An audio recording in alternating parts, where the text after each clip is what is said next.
기도하겠습니다. 사랑해 주님 감사합니다. 오늘도 주님께서 우리 발걸음 인도해 주셔서 저희들 주님 앞에 나와 주의 말씀과 더불어 하루를 시작합니다. 오늘 이 하루가 말씀 가운데 살아계신 하나님과 동행함으로 말미암아 우리 삶 가운데 그 살아계신 하나님을 경험하는 은혜의 시간들이 되게 하여 주시옵소서. 예수님의 이름으로 감사드리며 기도드립니다. 아멘. 성경 봉독하겠습니다. 본문 말씀 마태복음 12장 38절에서 50절까지의 말씀입니다. 다 함께 봉독하겠습니다. 그때 서기관과 바리새인 중 몇 사람이 말하되 선생님이여 우리에게 표적 보여주시기를 원하나이다. 예수께서 대답하여 이르시되 악하고 음란한 세대가 표적을 구하나 선지자 요나의 표적밖에는 보일 표적이 없느니라.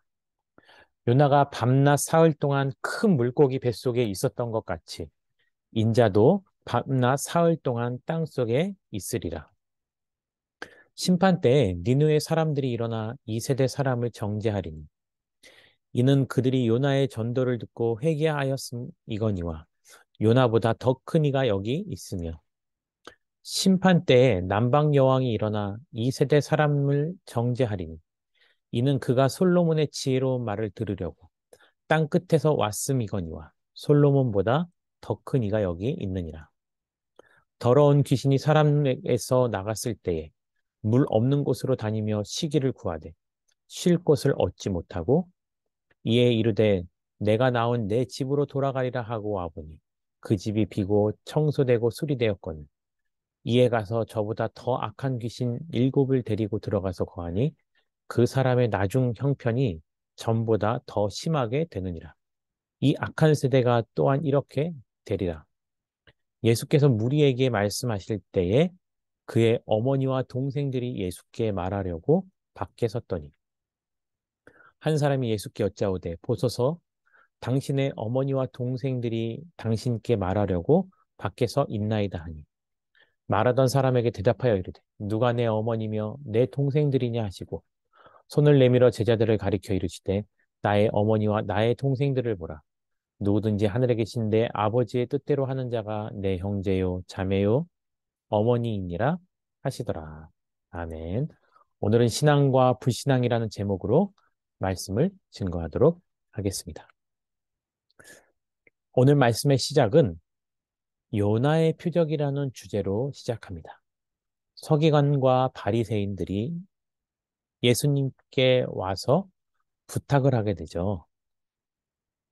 표적을 보여달라라는 겁니다. 왜 그랬을까요? 이미 그들은 예수님으로부터 독사의 자식들이라고 불리며 자신들의 위치에 비해서 굉장히 큰 타격을 입었던 존재들입니다. 그들은 표적을 요구하면서 예수님을 더 자극하려고 하는 것일 수 있습니다. 그런 표적을 행할 만한 능력을 원하는 것이 아니고요. 어떻게든 꼬투리를 잡기 위해서 저들은 예수님께 마음에도 없는 부탁을 하게 되는 것입니다. 예수님이요, 굳이 그러한 저들의 부탁에 응할 필요는 전혀 없었습니다. 왜냐하면요, 예수님께서 금식을 하신 후에 공생애를 시작하실 때 역시 사단이 예수님께 하나님의 아들임을 증명하기 위해서 그 증거를 보여달라고 했을 때 예수님께서는 말씀을 인용하시어서 사단을 물리치셨습니다. 사단이 부탁한 것에 대해서 하지 못하셨기 때문이 절대로 아니라는 거죠. 예수님은 이보다 더한 표적을 보여주실 수 있었습니다. 하지만 11장에 보면요. 예수님께서 가장 많은 기사와 이적을 행했던 그 지역의 사람들은 그렇기 때문에 예수님을 더 잘 믿었냐? 그렇지 않습니다. 여전히 왜곡된 신앙을 가지고 있었다라는 거죠. 그리고 나서 예수님께서 내가 너희들에게 보여줄 것은 요나의 표적밖에 없다고 말씀하셨습니다. 요나의 표적이란 바로 40절에서 어떤 의미였는지 정확하게 알려주시고 계시죠. 예수님이 요나와 같이 물속에 뛰어들어 큰 물고기의 입으로 들어가겠다라는 것이 아니고요. 요나가 큰 물고기 뱃속에 있다가 사흘 만에 땅으로 던져짐 같이 예수님께서도 고난당하시고 죽으신 후에 사흘 만에 부활하실 거라는 것을 말씀하고 계시는 겁니다.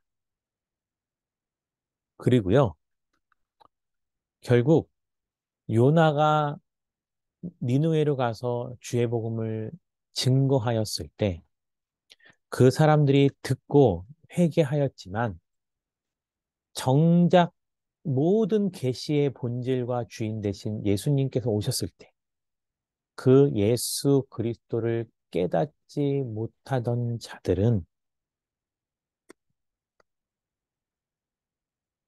요나보다 더 큰 선지자이신 예수 그리스도 또 솔로몬의 지혜보다 더 지혜로우신 그 예수 그리스도를 결단코 저들은 깨닫고 믿을 수 없었기 때문입니다. 혹시 아직도 바리새인들과 서기관처럼 신앙생활 하시면서 기사와 표적만을 구하고 계십니까? 예수님께서는 이렇게 질문하는 사람들에 대해서 악한 귀신 들렸던 사람의 예로 설명해 주고 계십니다. 예를 들어서 한 사람이 더러운 귀신에 사로잡혔다가 그 귀신이 나갔다고 칩시다. 나간 귀신은 갈 곳 없어 두루 다니다가 쉴 곳을 찾았는데 마침 자기가 나왔던 그 집으로 돌아와 보니 집도 비어 있고 청소되었고 수리되었다. 그러니까 이제는 들어갈 때는 더 악한 일곱 귀신을 데리고 그 사람의 몸으로 들어갔다라고 표현하고 있죠. 이 비유를 통해서 예수님께서는 무엇을 설명하고 계시냐? 그 사람이 이전보다 지금이 더 어려운 가운데 놓였다랍니다. 이 악한 세대가 그렇다라는 아무리 표적을 구하고 구해도 그것으로 인해서 저들의 상황이 더욱더 나아지는 것이 아니고 오히려 오히려 저들의 삶은 더 피폐해질 수밖에 없다라는 것입니다. 그리고 나서 주제가 바뀌어서요. 예수님의 가족에 대해서 말씀하고 계십니다. 어느 한 사람이요. 예수님을 다녔던 것 같습니다. 그리고 밖에 예수님의 어머니와 동생들이 있다라는 것을 예수님께 말해주고 계실 때 예수님께서 그 혈연 관계를 거부하기 위해서 누가 내 어머니며 누 내 동생이냐라고 말씀하셨던 것은 아닙니다. 이러한 상황을 통해서 예수님께서는요, 진짜 자녀가 누군지, 진짜 형제가 누구인지 알려주고 싶었던 거죠. 우리들 가운데서도 있죠. 진짜 혈연 관계지만 가족과 같이 아는 존재들도 있습니다. 반대로요, 진짜 가족은 아니지만 가족보다 더 가족 같은 사람들도, 이웃들도 분명히 있다라는 것입니다. 손을 내밀어 제자들을 향해서 가르치시면서 누가 내 어머니고 누가 내 동생이냐? 제자들의 마음속에 질문을 던져주시는 거죠. 그리고 이렇게 말씀하십니다. 누구든지 하늘에 계신 내 아버지의 뜻대로 하는 자가 내 형제요, 자매라는 것입니다.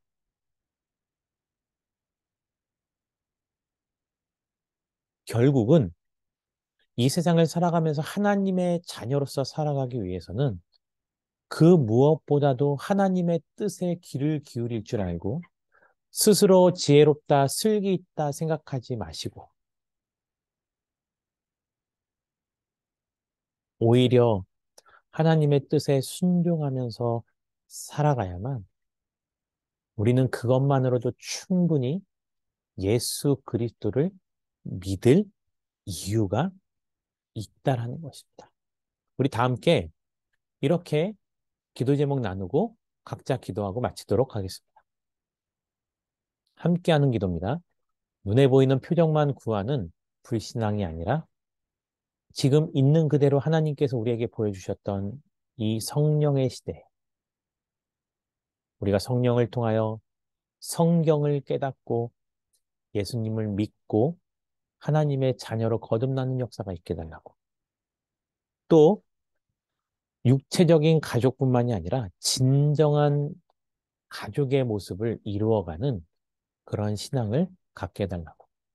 교회를 위해서 이렇게 기도하겠습니다. 생명이 되어 더욱더 아름답게 우리의 삶을 만들어가는 그런 고독 아름다운 교회, 우리 사랑하는 성도님들의 삶이 되게 달라고 이 시간 다 함께 자유롭게 기도하고 마치도록 하겠습니다. 기도하겠습니다.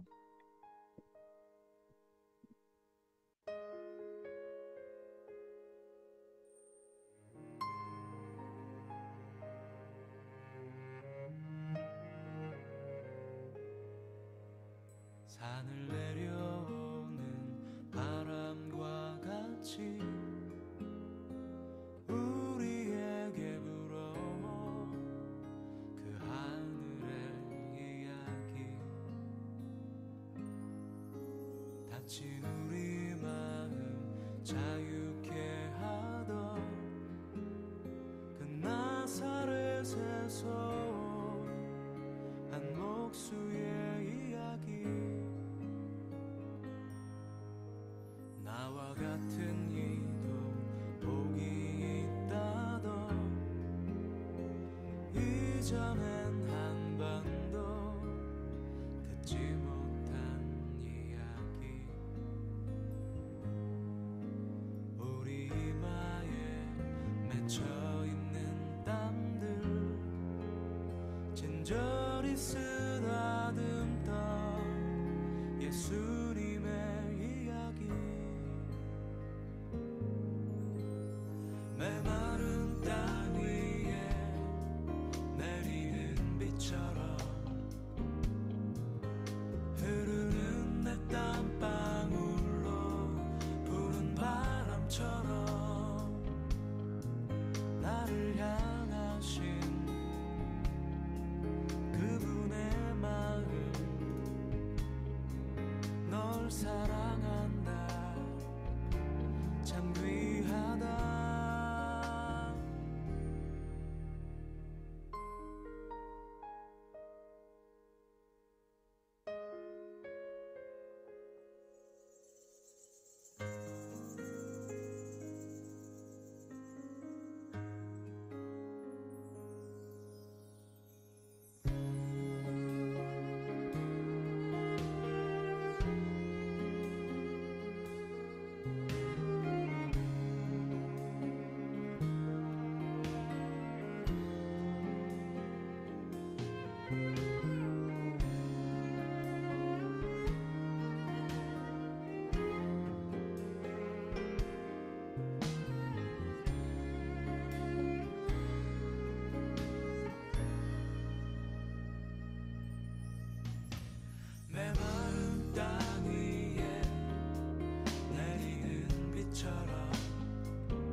참 귀하다.